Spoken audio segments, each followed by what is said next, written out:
mucha polémica en su mala interpretación, en su mala redacción. Si tú lo lees con un sentido literal, pues hay gente que le causa terror, o sea, hay gente que le da miedo, ¿verdad? Y realmente con el estudio vamos a darnos cuenta que es una carta de amor. Pero vamos a ver, vamos a empezar. El objetivo. Ahorita esta clase va a ser más de darnos principios de interpretación bíblica. Vamos a ver cómo vamos a interpretar el libro o cómo vamos a ir estudiando el libro de Apocalipsis, ¿ok? Vamos a ver que el libro de Apocalipsis está escrito bajo un género literario judío que es el género apocalíptico.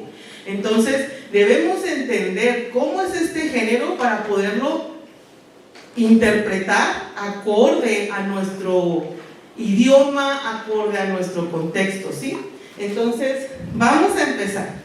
Primeramente se dice que el libro de Apocalipsis, si te fijas, esta imagen me gustó porque como que se ve bien así película de ciencia ficción, ¿verdad? Como el Lord of the Rings y algo así, ¿no? Entre como Lego, no, Gandalf ahí. Pero no, vamos a ver. Entonces la palabra Apocalipsis viene del griego literal, Apocalipsis, que significa literalmente revelación o quitar el velo. Eso es la traducción literal. Se compone por dos vocablos, apo, que significa fuera de o lejos de, y por calipsis, que significa cobertura, velo, ocultamiento. Entonces vamos a ver que Apocalipsis es el acto de quitar el velo o revelar algo que estaba oculto. Si ustedes han escuchado o hemos leído que dice que se nos va a revelar en el libro de Ezequiel, ¿verdad? Que se nos va a revelar aquello que estaba oculto, que el velo se nos será quitado. Y vamos a encontrar que Apocalipsis es la culminación de todas las profecías y la palabra de la Biblia. Es este glorioso, no final, porque obviamente Dios sigue siendo Dios, Dios sigue hablando, pero es como la culminación y el cumplimiento de todas las profecías, desde Génesis hasta Apocalipsis. Y tenemos que entender eso también para cuando lo estemos estudiando, entender la simbología. El apóstol, bueno, se dice que el autor del libro de Apocalipsis fue el apóstol Juan, hijo de Zebedeo, ¿verdad? Pero hay otros autores que dicen que probablemente fue otro Juan, ya que Juan era un nombre común, que era un judío mesiánico que también servía a las iglesias de Asia Menor. No lo tenemos por exacto, pero hay más evidencia de que sí fue Juan el hijo de Zebedeo. Entonces, debemos de partir de ahí. Apocalipsis es un libro que nos va a revelar que a Cristo Jesús. El objetivo de Apocalipsis es revelarnos la gloriosa, la magnificencia de Jesucristo. El Jesucristo realmente como es. Muchas veces nosotros, y todavía algunas religiones, piensan que Jesús es como esa persona que se ve en una cruz, que se ve todo como débil, quebrantado. Y no, señores, o sea, Jesús, Él ya era glorioso, Él era magnificente, Él fue el creador. Vemos a un Jesús que sale en Génesis, y cuando dice Dios, hágase la luz, es que Jesucristo sale a la escena y pone orden al caos. Antes, si tú lees, eso fue antes de que siquiera existiera el sol y la luna. La misma presencia y manifestación de Jesús causó que el caos, que el desorden que había en la tierra se calmara y empezara a ordenarse. Pero lo vamos a ver un poquito más adelante. Entonces, Apocalipsis es un tipo de literatura muy popular en los escritos bíblicos, conocido, como les digo, género apocalíptico. ¿A qué me refiero con género apocalíptico? Es un género literario como la poesía, como los, no sé, cuentos, fábulas, novelas, que registra visiones, sueños, símbolos proféticos. Pero ¿a qué nos entendemos o qué vamos a entender por profecía? Profecía es la palabra de Dios que Dios manda o manda a decir, a publicar a través de sus profetas, y que tiene principalmente 4 funciones. Ahorita lo vamos a ver más adelante. Pero el género apocalíptico entonces es el registro de las profecías o de los mensajes proféticos hablados que Dios habló por medio de profetas. Y tenemos incluso en la Biblia un segmento del Antiguo Testamento que se llama los profetas mayores y menores. Y libros como Ezequiel, como Daniel, como Esdras 4, nos hablan de este tipo de profecías que vienen o sea, que si las agarras literalmente, no tienen coherencia. Por ejemplo, si quieren ver, vayan a su Biblia, Ezequiel 1:5, por favor.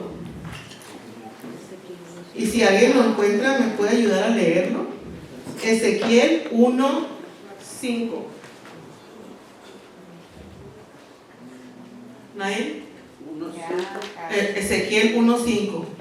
Y en medio de ella la figura de 4 seres vivientes, y esta era su apariencia. Había en ellos semejanza de hombre. Ok, perdón. Hasta el 7, por favor, hermano. Cada uno tenía 4 caras y 4 alas, y los pies de ellos eran derechos, y la planta de sus pies como planta de pie de becerro, y centellaban a manera de bronce muy bruñido. Gracias. Si se fijan y si leemos este texto sin las reglas de interpretación bíblica y tú te tratas de imaginar esta figura, se ve algo como tipo monstruo, ¿no? ¿Verdad?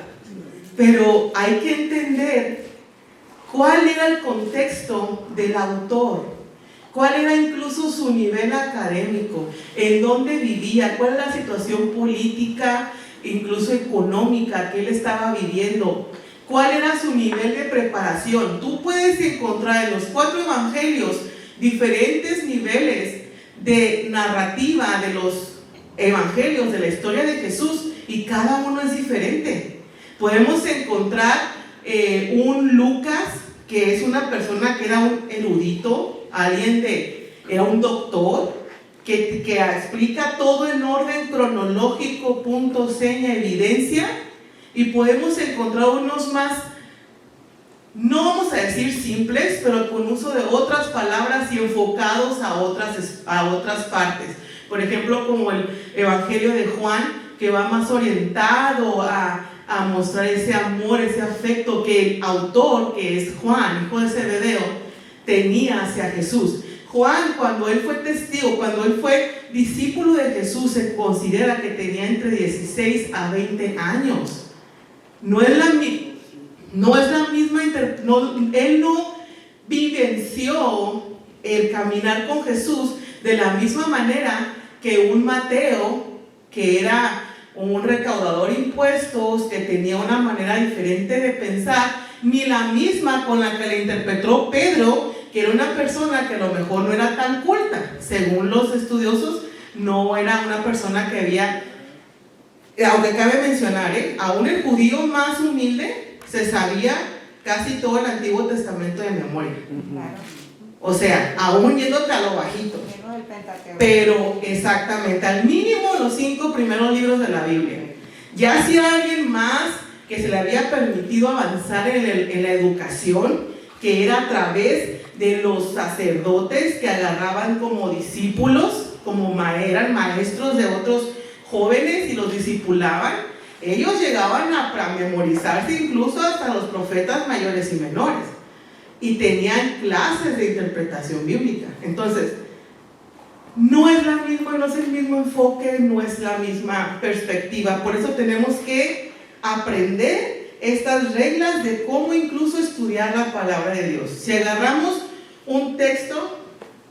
Y eran, aún como un Pedro, estaban inspirados por el Espíritu Santo, ¿no? Claro, totalmente. Pero ellos iban a interpretar las cosas, a escribir las cosas acorde a su propia también capacidad. Lo que Jesús les enseñó a ellos fue precisamente exactamente la ley y los profetas, porque era lo que ellos Jesús vino a cumplirlo. Vino a cumplirlo, y también el discipulado de Jesús fue enseñarles a ellos lo que estaba escrito. Por eso dice escudriñar las escrituras, porque ya os parece que está. Y cabe mencionar que son las que dan testimonio de mí, y en esa época la escritura que ya estaba escrita era esa. El Antiguo Testamento. Y cabe mencionar que Jesús tenía el grado de rabí. Jesús era rabí. O sea, Jesús ya era una persona que ya había pasado por la escuela, vamos a decirle, la universidad de aquella época. Exacto. Entonces no estábamos hablando de alguien que Jesús igual no tenía por qué haberlo hecho, ¿verdad? Porque él ya lo sabía. Él era la palabra viva, ¿verdad? Pero bueno. Maestro, rabí. Exactamente. Entonces, este género apocalíptico registra, vuelvo a repetir, visiones, sueños simbólicos de los profetas, y los cuales tienen como fin revelar la perspectiva celestial de Dios en la historia y de los eventos actuales, de modo que el presente pueda ser interpretado a la luz de un resultado final. ¿Cómo vamos a interpretar Apocalipsis? Como la victoria suprema que tuvo Jesús, como el Señor de señores, el Rey de reyes, el que va a venir gloriosamente. Muchas veces tenemos la percepción de Jesús así caminando, bien humilde, bien amable, y sí, Él fue así, pero Él ya no es así. Su cuerpo ya es glorioso otra vez, Él otra vez tiene su divinidad completa. Bueno, Él nunca la dejó, pero Él ahorita la está manifestando en la gloria de Dios, junto a Dios Padre. Entonces, tenemos que ir entendiendo esas partes. Ahora, vamos a ver, es una profecía, entonces, que la profecía siempre tenía como uno de sus principales usos o objetivos, era advertir al pueblo de Dios o consolarlos. Era o advertir de hacer llamados al arrepentimiento o consolarlos en tiempos difíciles. Por ejemplo, como Amós, cuando dice que nuevamente que devolverá lo que la oruga, el saltón y el revoltón robaron, y que Dios se los devolverá. No es de que literalmente lo que el animalito se comió se los va a devolver. No, hace referencia, un simbolismo a los enemigos del pueblo de Dios, que representaban como esos animales, y que Dios les iba a devolver esas cosas. Entonces, Apocalipsis lleva a su cumplimiento, a su culminación, todas las profecías del Antiguo Testamento. Ahora, lo que les decía, la profecía o un mensaje profético tiene como propósito revelar, comunicar la voluntad de Dios. Ese es el objetivo. Y al menos este mensaje puede incluir 4 aspectos. Número 1, llamado al arrepentimiento. Número 2, advertencias sobre el juicio. Número 3, por ejemplo, algo que podemos ver en advertencias sobre el juicio, es cuando Jonás es llamado a ir a profetizar a Nínive, ¿verdad? Y él le estaba llamando al arrepentimiento, ¿verdad? Y Dios obró. Promesas de restauración y esperanza que podemos encontrar en Isaías 9 o en Miqueas 5, y revelación de eventos futuros, como principalmente lo vamos a encontrar en Daniel y Apocalipsis. Ahora, profecías escatológicas. ¿A qué se refiere la escatología? Es el estudio de los eventos futuros o eventos finales, de los tiempos finales. ¿Ok? Entonces, la profecía bíblica o el mensaje profético bíblico no era algo solamente predictivo, sino era algo correctivo y esperanzador. Por eso vemos que muchas veces en los libros de los profetas mayores, o incluso cuando, por ejemplo, el profeta Samuel va con Saúl y le da la palabra de Dios, le da el mensaje de Dios, era con el fin de que él se arrepintiera. Y si Saúl se hubiera arrepentido quizá, y si hubiera corregido su mal camino, la desviación de su corazón, quizás Saúl hubiera continuado reinando hasta su tiempo que Dios tenía. Pero él no se arrepintió. El mensaje del profeta era para que se arrepintiera, para que se volviera al Señor. Y él no lo hizo. Y encontramos en que el rey David, cuando el profeta Natán fue y lo confrontó por su pecado, por haber adulterado con Betsabé, él sí se arrepintió.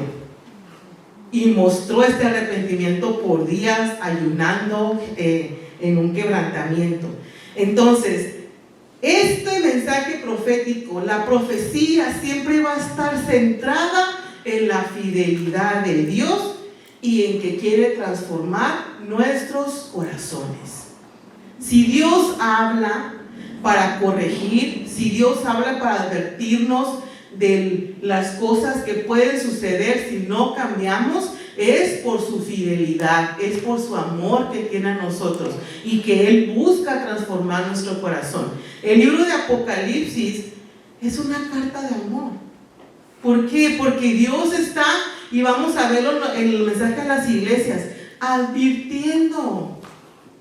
Está advirtiendo porque quiere que todos lleguen, obviamente, a la presencia de Dios. Entonces, es lo que vamos a ir estudiando. Entonces, la apocalíptica judía, el género apocalíptico, va a usar muchos símbolos, muchos números, e incluso a la actualidad los judíos tienen una corriente donde estudian tanto la numerología, los años, cada año para ellos tiene un significado, cada número, cada combinación de números. De hecho, para ellos el 2025 ahorita representa algo muy de nuevos comienzos, de completar, de prosperidad, según ellos, los judíos ahorita. Entonces son símbolos que hasta algunos dicen, es que lo mejor que contar que los 3 años y medio ya están contando y los no sé qué tantos días que vamos a ver, no es para que lo agarremos literal. Son símbolos, son símbolos extraídos y no es como un código para ver, no, es que como que Jesús va a venir como para el 2030, entonces todavía tengo 5 años para relajarme. Pero ya para el 2029 ya le voy a echar ganas. No es eso. Y de hecho, Juan escribe Apocalipsis, bueno, porque Jesús se lo reveló, pero era principalmente para calmar a una iglesia temerosa. Porque la iglesia los primeros años e incluso el primer siglo esperaban la venida del Señor ya, como que ya mañana, como que ya pasado, como que ya, e interpretaban algunos acontecimientos históricos de ellos como cumplimiento de esto. Y aunque dicen la palabra, porque esto vendrá pronto, ellos pensaban que pronto era mañana. Y no, pronto se refería a un lapso de tiempo, pero no especifica, solamente es un tiempo.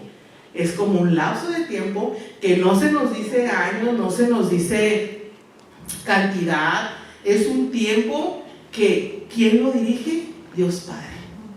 Y Él es el único que sabe cuándo va a ser la venida del Señor. Amén. Entonces, ¿cuál es nuestro deber nosotros? Estarlo buscando como esas vírgenes sensatas, no insensatas, sensatas, donde estamos todos los días yendo a llenar nuestra lámpara con el Espíritu Santo. Ese es nuestro trabajo para ahorita. Que si la bestia, que si la marca, que claro, ¿verdad? Hay que estar atentos, ¿verdad? No verá que, ay, póngase aquí un chip y ahí va uno. No, también, hay niveles, ¿verdad? Pero no es nada más de cuidar eso, lo que debemos de cuidar es nuestro corazón. Eso es lo que debemos de cuidar. Entonces, para entender el significado significado de Apocalipsis, debemos de también entender o buscar en la comprensión de cuál era el significado de esas palabras para Juan. ¿Cuál era el contexto donde Juan escribió esto? Ahora, ¿por qué les digo que es una carta de amor? Porque habla para traer consolación al pueblo de Dios.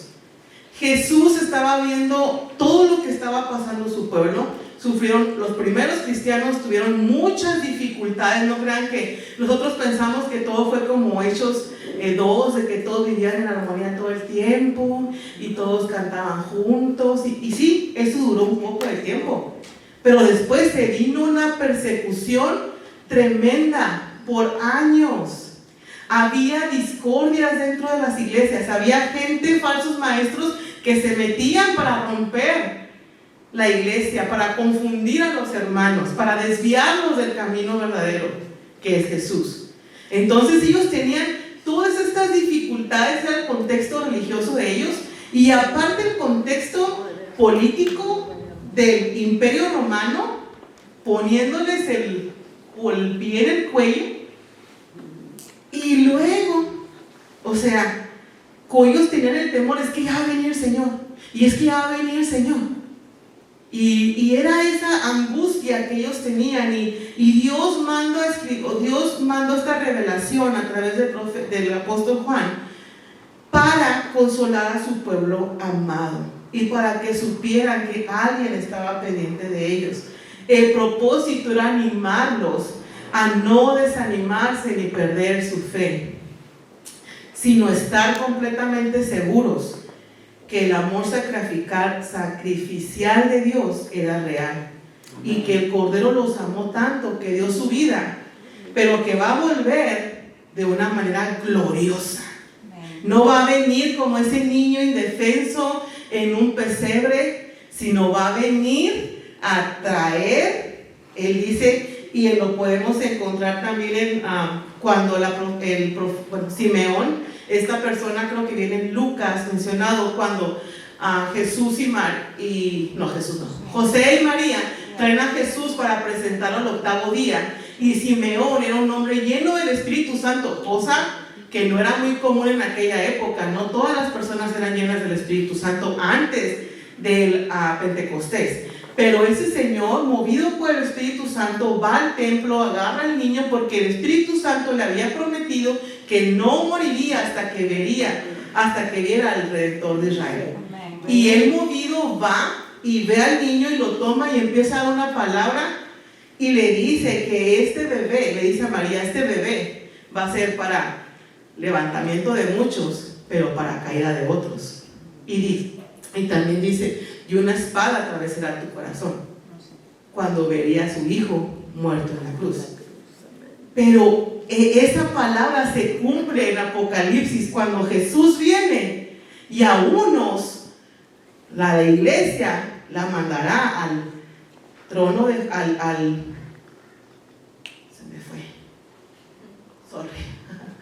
al trono de Jesús, al juzgado de Cristo, por así decirlo, y a otros irán al juicio en el trono blanco. Y esos tronos no son para todos. Unos van a ser ante el trono de Cristo y otros ante el trono blanco de justicia de Dios Padre. Y muchas personas piensan, no, es que ya estamos viviendo el Apocalipsis. No, mis amados, aún no hemos visto ni una pizca de la ira de Dios. Si están pasando cosas terribles, sí, pero esto no representa y no dice que ya estamos viendo la ira de Dios. Cuando la ira de Dios sea desatada, es que ya no está el Espíritu Santo en medio, que quiere decir que ya no está la iglesia, y va a haber una destrucción tremenda. Ahorita estamos viendo consecuencias de la maldad, pero no hemos visto la ira de Dios. Entonces, número 1, Apocalipsis no es una carta de terror, es una carta de amor para el pueblo de Dios. Y también es una carta que el Espíritu Santo usa para que nosotros nos movamos en amor para los perdidos. Lo más triste que tú puedes escuchar es que un cristiano diga, ay, pues al menos yo sí estoy salvo. Ay, pues se va a perder, pobrecito. ¿Qué es eso? No podemos tener ese pensamiento y ese sentimiento. Al contrario, al leer estas cosas, estos eventos futuros, tenemos que tener un apresuramiento por hablar de Dios, por esparcir el mensaje de Cristo. Eso es lo que nos debe de mover, ese amor de que te duela. Esta carta nos debe, o el Espíritu Santo también la va a usar para moverte a ti, a que sientas una tristeza, pero una tristeza que te va a llevar a hablar, en moverte por amor al perdido y tratar de, ok, que me rechacen, está bien, pero al menos lo hice, lo intenté. ¿Sabes que hace 2 semanas fui a un viaje, le llaman viaje misionero de la escuela donde trabajo, y tuvimos que ir a quedarnos en un lugar aquí por Los Ángeles, y llevaba a mis alumnos a técnicamente pues evangelizar. Y el primer día, y le platicaba a la pastora que a veces me sentía medio mal porque yo iba como que a fuerzas, o sea, porque yo pensaba, es que voy a estar bien cansado, voy a cuidar muchachos 24/7, no voy a dormir bien, o sea, yo estaba pensando en todo lo que me costaba eso, porque era estarme ahí con ellos y dormir con ellos y levantarme con ellos y comer con ellos y todo, nomás el baño cada quien por su lado, pero todo lo demás era estar así. Entonces yo estaba así como medio renegando, les voy a decir la verdad, que mi esposo es testigo, o sea, ay, no quiero ir, pero bueno, ya soy una persona que trabaja, ya no puedo estar con chiperías, pues ándale, vaya. Y el primer día, previo a esto, una señora dio una plática, una prédica, y decía, ¿por cuántas personas has orado hoy? Y, oye, yo la agarré para mí y dije, sí es cierto. Me trajo tanta convicción eso que dije, ¿por cuántas personas hemos orado? Hemos llegado y, Zulema, ¿puedo orar por ti? O incluso no te conozco, pero ¿puedo orar por ti? Dice la señora, yo soy cristiana como desde toda mi infancia y de los como 15 años he hecho esta pregunta a lo largo de mi vida. Dijo, y 2 personas solamente me han rechazado abiertamente. Pero ¿cuántas veces no nos aventamos nosotros a preguntar esto por temor al rechazo? Por temor a que nos hablen mal. Y algo que me quedó así pensando mucho, y bueno, volviendo al punto de la historia, vamos a una parte que se llama Skid Row, acá por Downtown, que es muchos hombres viviendo en la calle. Y le digo a la pastora, me sentí mal, me sentí como que Dios trajo convicción conmigo por mí, porque niños, chiquillos que nunca habían conocido esa área así, dando comida, diciendo que si podían orar por las personas, buscando entre las carpas por quién orar. Y me trajo tanta convicción, y le digo, le hablo después a mi esposo, digo, es que me siento mal, y me acuerdo que en la noche me puse, Señor, perdóname, porque debemos de tener esa hambre por las almas, por hablar del amor de Cristo. Quizá a muchos chavitos les dijeron que no, solo agarraban las galletas, el jugo y ya. Pero otra cosa que me impactó es que a un señor que le dieron, les dijo, fue y lo dio como a 2 cuadras más adelante, lo topamos dándole la comida a otra persona que está en el piso, que no se podía mover.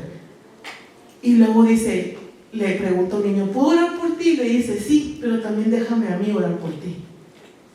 Y se puso a orar a la persona ahí, y digo yo, wow, o sea, esto es realmente vivir el evangelio. Y en veces uno va con que, ay, huele feo, ay, esto, ay, y ellos, digo yo, ay, Señor, recuérdame que esto es amar al prójimo, o sea, preguntar la necesidad. Si alguien está no sé cómo decirles, pero lo principal que se nos debe de notar como ser discípulos de Jesús es el amor al prójimo, y es el buscar esto. Y yo me lo traje de reto, y yo así de que he estado meditando mucho en eso y digo, Señor, dame la valentía para poderlo hacer.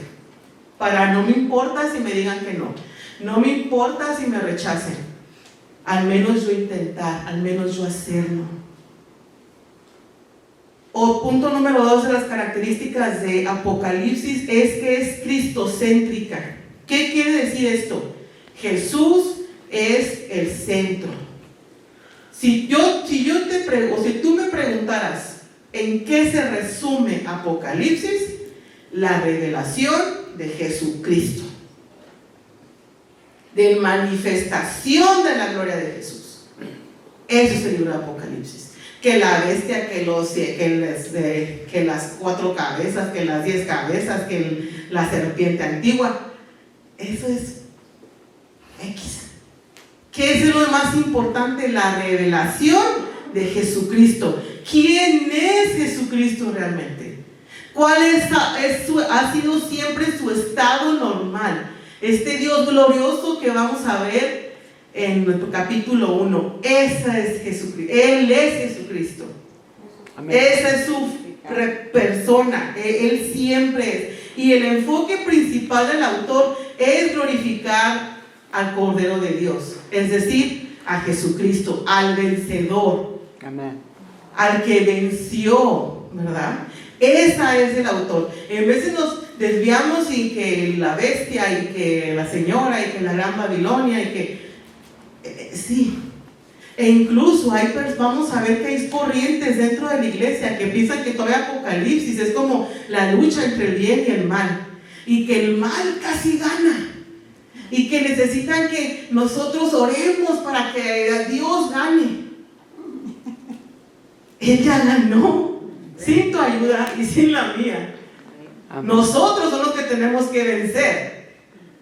Pero Él dice, ustedes ya la tienen porque yo ya vencí por ustedes. Amén. Esa es. Pero muchos piensan que es como que la batalla del siglo entre Dios y el diablo. No, el diablo ya está vencido, Él lo sabe. Amén. Él lo sabe. Nosotros somos los que debemos de que nos caiga el 20. Exactamente. Es simbólico, tercera característica de Apocalipsis. Por su naturaleza, como parte del género apocalíptico, tiene muchos simbolismos. Por eso no podemos tratar de entender o estudiar el libro de Apocalipsis como con un texto literal. O sea, tomar como así lo que dice como viene literalmente. No. ¿Por qué? Porque es un género especial que debo de entender, como debo de interpretar. Ejemplo, la poesía. La Biblia está escrita también en poesía. El más conocido, Cantar de los Cantares. Y dice, oh bella, amada mía, eres hermosa toda tú, tus pechos son como 2 ciervos y tus dientes como perlas. Imagínate una mujer así, perlas en lugar de dientes y 2 venados, pues no, ¿verdad? O sea, se ve raro. O tu pelo como no sé qué, o sea, no podemos agarrar literalmente la interpretación, debemos de interpretarlo como poesía. Y muchos piensan que así lo debes entender. Jesús usó parábolas, pero la parábola es un género que utiliza las comparaciones del contexto de las personas que lo están oyendo para enseñar verdades bíblicas de manera que lo puedan entender, como el amor del Padre a través de la parábola del hijo pródigo. Si Jesús les hablaba sobre que Él venía a morir porque los amaba, porque ellos merecían lo peor, pero que vino el Padre, ellos no lo habían entendido quizá. Por eso tuvo que contextualizarlo, como de que el hijo pródigo comía de las algarrobas o de la... Nosotros, ¿cómo le decíamos en México? Fregadura de los puerquitos, que era la comida que... Sí era fregadura, ¿verdad? Bueno, así lo decían. ¿Cómo? ¿Cómo? Lavaduras o levadura. Levadura, yo estaba como que... ya me inventé una palabra yo nuevo. El género de Daniel. Pero... Él quería explicar literalmente cuál era eso. Y Jesús usaba parábolas e incluso hipérbolas, que la hipérbola es que exagera verdades para enseñar principios bíblicos, como por ejemplo cuando Jesús habla sobre el reino de Dios es como un tesoro escondido, ¿verdad? Y que la persona que lo encuentra lo entierra otra vez y va y vende todo lo que tiene y luego viene y lo rescata. O sea, la hipérbola, la parábola son interpretaciones usando comparaciones e incluso exagerando verdades para enseñar principios. Por eso después vemos cuando Pedro y algunos apóstoles le preguntan que qué significaba la parábola del sembrador, ¿verdad? Y cómo ya Jesús les interpreta el significado de cada semilla. Pero Apocalipsis utiliza, vuelvo a repetir, mucho simbología, que técnicamente es lo principal del género apocalíptico y que debemos nosotros de saber interpretar acorde al principio o a la regla del contexto histórico y del contexto literario en el que está narrado. Ahora, es profético. Obviamente ya sabemos que la profecía es el mensaje que Dios transmite a través de sus profetas con la finalidad de arrepentimiento, advertencia, consolación, ¿verdad? Y que también no siempre va a hablar como de tipo predicción. Hemos confundido algunas veces la profecía como predicciones. Puede que profecías sean algún momento interpreten o funcionen como predigan cosas, pero no es simplemente eso. Son mensajes que expresan la voluntad de Dios hacia ciertos aspectos con tal de anunciar o denunciar, ¿verdad? Y obviamente la profecía va a venir haciendo un análisis histórico desde el presente, recordando el pasado para proyectar al futuro. O sea, toda palabra o profecía que venga de Dios va a tomar de la palabra de Dios. Si yo me estoy sacando algo que yo digo, hay muchas personas que muy fácil dicen, es que así dice el Señor, y empiezan a dar unas piñaventuras, unas novelas acá coreanas que empiezan a decir que, y dices tú, ¿y en dónde se basó? O sea, no, la profecía que viene de Dios, porque hay profecías que no vienen de Dios, hay unciones, hay unción divina, pero hay unción diabólica también. Entonces la profecía que viene de Dios siempre va a estar respaldada en la palabra de Dios. Amén. Y pueden proyectar el futuro, como lo vamos a ver en algunos de los capítulos de este libro, pero no es todo el objetivo de la profecía.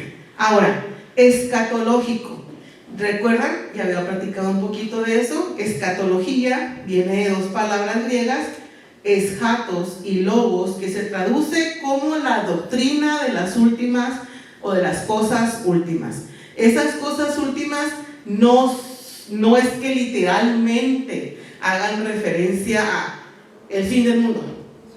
Va a hablar sobre cosas que van a suceder al fin, pero no nos van a expresar exactamente como es que para este año, este tiempo, pum, ya, se va a acabar todo. No, es de interpretar los eventos, ¿verdad? A la luz de la palabra de Dios y a la revelación del Espíritu Santo, y nos van a hablar de eventos que pueden ir cronológicamente, pero que no es de que nos vayan a decir una fecha determinada. Eso es lo que quiero que quede claro. Estamos leyendo Apocalipsis y vamos a ver que van a venir muchos eventos, va a haber muchos eventos, muchos acontecimientos que son necesarios que vengan, que sucedan antes de que venga Jesucristo, ¿verdad? Y después de la venida de Jesús también van a seguir pasando eventos, pero debemos de entender que no es como para predecir una fecha. ¿Ok? Otro punto número 6 es historiográfico. ¿Qué quiere decir? Juan toma muchas referencias del Antiguo Testamento, se basa en hechos históricos. ¿A qué me refiero hechos históricos? Cosas, eventos que pasaron en el pasado, valga la redundancia, y los usa al momento de que él está tratando de interpretar lo que sus ojos vieron. Recordemos que Juan tuvo como un tipo de éxtasis. ¿Qué se refiere a un éxtasis? Él vivió, fue como quien dice casi que no se sabe si fue tomado en persona, pero él vivió la experiencia, él vio el final de todo, como si él fuera un participante, como si él estuviera ahí. A eso se le llama éxtasis. Hay visiones y hay varios tipos de visiones, pero la mayor es el éxtasis. ¿Quién tuvo también éxtasis, este tipo de experiencias?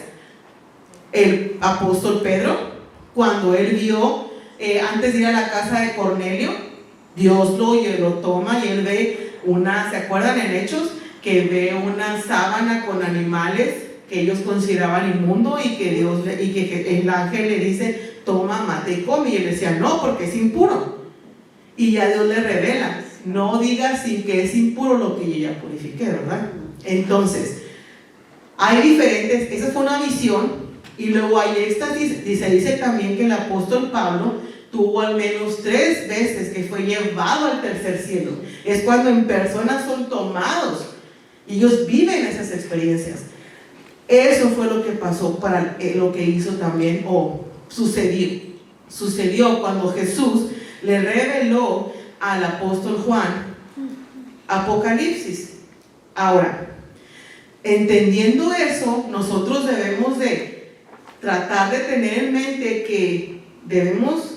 que Juan trataba de interpretar lo que estaba viendo con su contexto, con el conocimiento, con las palabras que él tenía ya en su acervo cultural, ya en su memoria, ¿sí? Él no iba a sacar sí, yo vi un helicóptero que estaba bombardeando, o sea, él no sabía que era un helicóptero porque nunca había visto uno. ¿Estamos de acuerdo?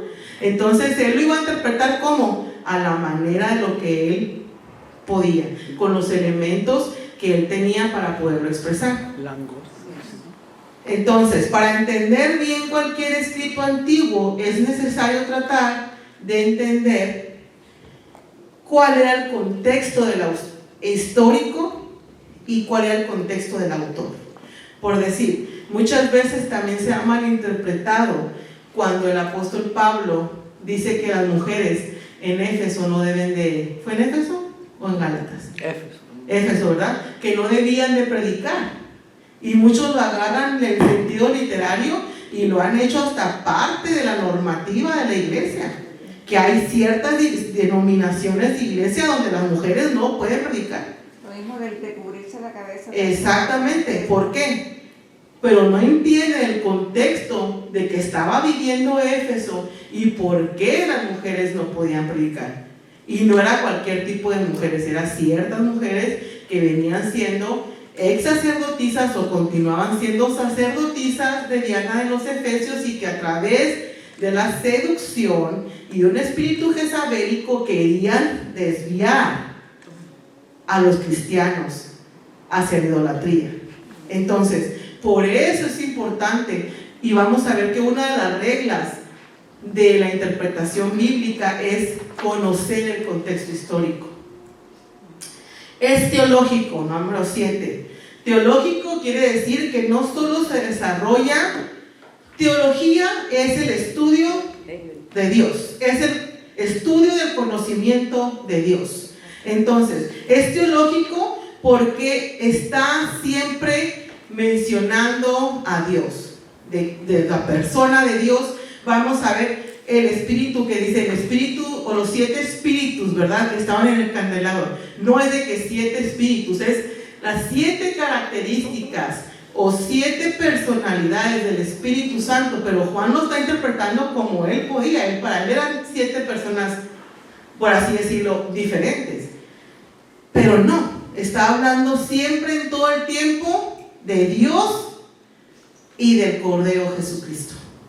El autor nos transporta a un culto celestial que promueve la adoración siempre a Dios Padre, sentado en su trono, y al Cordero de Dios, que salió para vencer, dice, ¿verdad? Y vencer a todas las naciones. Es pastoral. El autor muestra claramente a un pastor preocupado. ¿Por qué? El apóstol Juan antes de ser llevado a la isla de Patmos como prisionero, él fue el pastor de la iglesia de Éfeso. Y él sabía, como pastor, escribió bajo ese corazón de pastor, que su iglesia estaba viviendo en temor, ¿verdad? Estaba confundida. Entonces él busca guiar en su mensaje a esta iglesia y a fortalecer las comunidades de fe. Esta carta, no sé si recuerden que una vez Jerry nos habló de lo que era una carta circular cuando vimos el estudio de Efesios, pero era que una carta que se transmitía, ¿verdad?, a diferentes iglesias. En este caso se dice y se cree que la primera iglesia que leyó la carta fue la iglesia de Éfeso, y no solamente porque era la del apóstol Juan, que él dejó como pastor, sino que también, de acuerdo a la ciudad, al orden en que estaban las ciudades, era la ciudad más cerca de la isla de Patmos.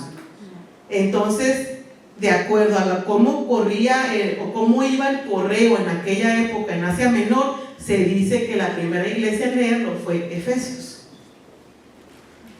Entonces, la carta de Apocalipsis busca infundir felicidad y esperanza en medio de la crisis. Y la número 9 es práctica. La palabra de Dios hablada a través de este libro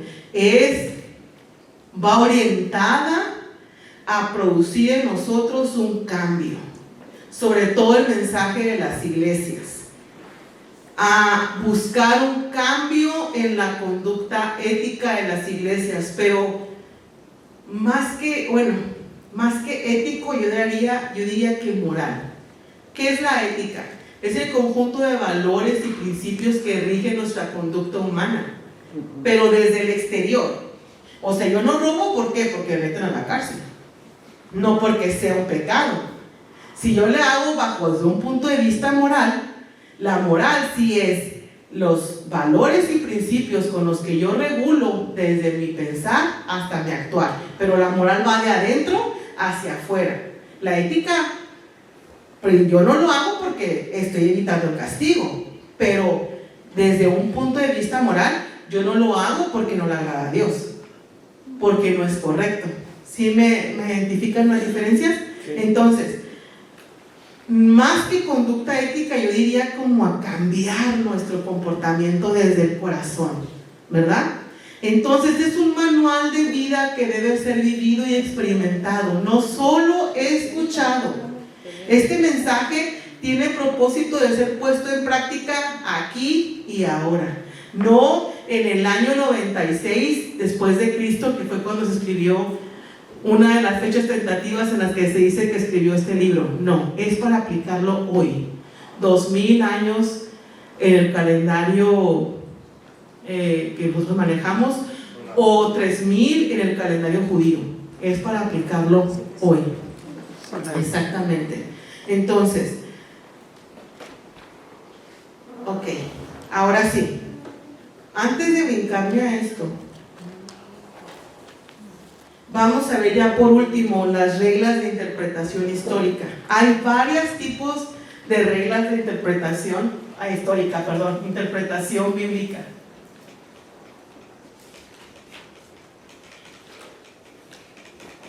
Ay, sorry. Se mueve mucho esto.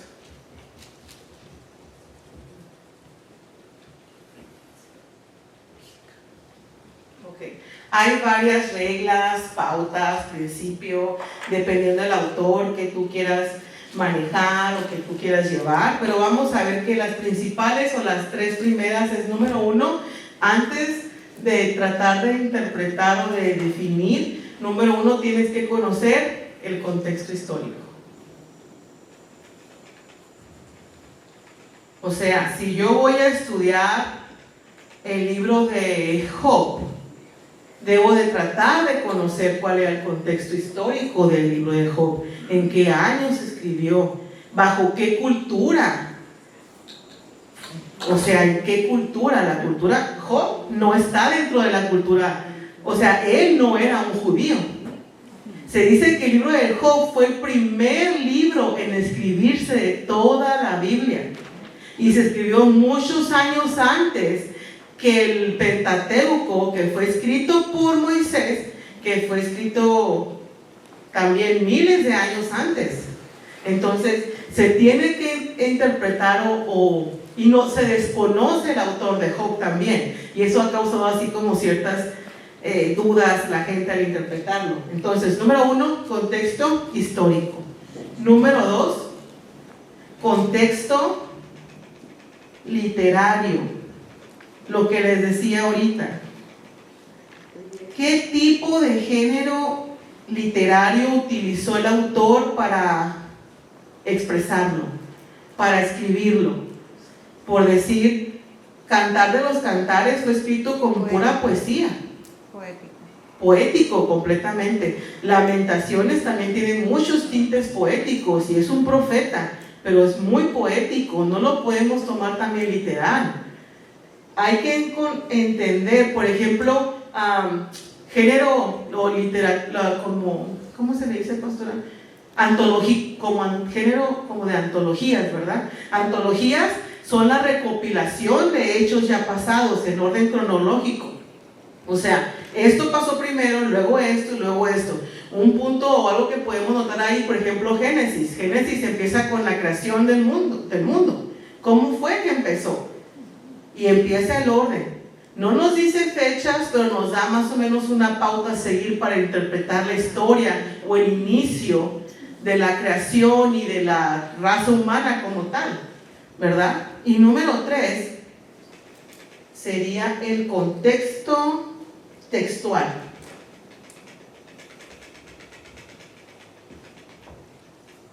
El contexto textual nos habla con entender, o sea, tenemos que leer, no solamente si el versículo está aquí, yo tengo que irme varios versículos arriba y varios versículos abajo para entender todo el contexto del mensaje. Por ejemplo, ¿se acuerdan con el versículo de Filipenses 4:13? Todo lo puedo en Cristo que me fortalece. Y muchas veces este versículo se ha aplicado como que lo sacas de ahí y lo pones como para un tipo de, ¿cómo les diré? Como uso personal de que, es que yo sí voy a poder correr la maratón, o yo sí voy a poder hacer esto, o yo sí voy a lograr conquistar aquello, porque yo voy a usar la voluntad de Dios para que Él me ayude. Es que yo todo lo puedo en Cristo que me fortalece. O sea, todo. Y yo quiero ese carro, entonces yo todo lo puedo en Cristo que me fortalece y quiero que Dios me dé ese carro. Aunque no lo decimos literal, pero sí lo declaramos así, con la intención de que, no es que todo, la lotería, ¿no? 150 millones. Voy a comprar un billete, algo que todo lo puedo en Cristo que me fortalece. Y suena risa, pero hay gente que sí lo hace. No digo que aquí, en otras iglesias. Entonces, no lo podemos tomar. El contexto de la palabra, de ese versículo, es de que Pablo encontró la plenitud en Jesús. Y en versículos anteriores, él dice: y yo fui apedreado tantas veces, en cárcel tantas veces, naufragué tanto, me mordió una víbora, me apedrearon tantas veces, me azotaron otras tantas. Y luego dice: y con todo he aprendido a que todo lo puedo en Cristo que me fortalece. Él se refería a que su plenitud era Jesús, y no importa si estaba a punto de morir apedreado, o si estaba en el fondo de un calabozo cantando alabanzas, o si tenían que sacarlo por una canasta por el muro de la ciudad porque lo querían matar, o estaba con una herida que se consideró una enfermedad como lo que conocemos que era la aguijón. Él entendía que todo lo podía en Cristo. ¿Qué quería decir esa parte? Expresó que su plenitud para tener un gozo continuo era su fe en Jesús, en que él entendía que Jesús era lo único que él necesitaba, y que si él tenía al amor del Señor Jesús, la presencia de él, la llenura del Espíritu Santo, él estaba completo. Ese era el contexto. Por eso debemos de leer bien arriba y abajo. También como el versículo que les mencionaba de que las mujeres no podían predicar. El contexto lo expresa más arriba, pero la gente en veces no lo lee. Lo de los diezmos también. No, es que ese es Antiguo Testamento, ese ya no vale. Pero vuélvete acá y dice dador alegre, y el apóstol Pablo habla sobre cómo la gente más humilde de la iglesia de Macedonia daban ofrenda para evitar la hambruna en Jerusalén, y daban más de lo que tenían. No, pero es que yo nomás me abaso en ese. O sea, debemos de manejar o de entender la interpretación del versículo conforme a su contexto también. ¿Qué era la cultura de aquel momento? ¿Qué era lo que se quería decir? ¿Se acuerdan? Ya para terminar, en la Santa Cena, muchas veces todos, sobre todo yo, y eso lo descubrí hace poquito, pensábamos que la Santa Cena fue una mesa larga y que estaban todos sentaditos así como la pintura de Da Vinci, ¿verdad? Y no, la mesa en aquella época era una forma de U, era una U, y las personas no se sentaban como en cojines o así. Bueno, se ponían de lado apoyando el brazo izquierdo sobre la mesa y comían agarrándolo con la derecha. Entonces, acorde a esta posición y al conocer el contexto social histórico de aquella época, el que se sentaba, el anfitrión no se sentaba en medio, se sentaba en el segundo lugar después de la orilla del lado derecho. Perdón. Se sentaba enseguida, y el que estaba a su derecha era la persona a la que le tenía más confianza, que en este caso se dice que por esa posición que guardaba era el apóstol Juan, que era este joven entre 16 a 20 años, y por eso dice en Juan, el Evangelio de Juan, que el discípulo amado se recostó sobre el pecho de Jesús. La única manera para que el discípulo se pudiera ver recargado su cabeza en el pecho era porque Jesús estaba así y Juan estaba aquí. De otra manera no pudo haber sido. Y luego dice, cuando le preguntan, cuando Jesús dice en la última cena que que dicen, ¿quién te va a traicionar? Y Jesús dice, el que moje conmigo el pan. Cada 2 personas o 3 personas se ponía un plato de aceite para mojar el pan, y según la posición que guardaban, el que estaba enseguida del anfitrión era el lugar de honor. Y fíjate, cuando yo aprendí esto dije, me voló la mente. El que estaba con él mojando el pan era la persona a la que Jesús sentó dándole el honor en esa cena, y era Judas. Ya Jesús sabía quién le iba a traicionar, él ya sabía, pero aún así siguió mostrándole amor inmerecido, ese gesed, ese amor leal a Judas hasta el último momento. Imagínate saber tú que ya traías esos planes de quererlo matar y que Jesús llegue y te diga, tú eres mi invitado de honor, siéntate a mi lado.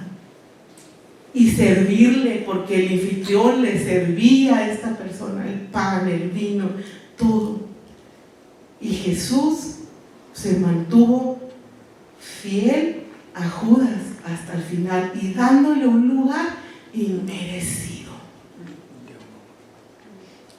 Entender eso a mí me dejó que logras entender más el amor perfecto de Dios ¿Y cómo debemos de ser? y cómo debemos de ser. Amén, así es. Mostrar ese amor leal, aunque no lo merezcan, aunque me lastimes.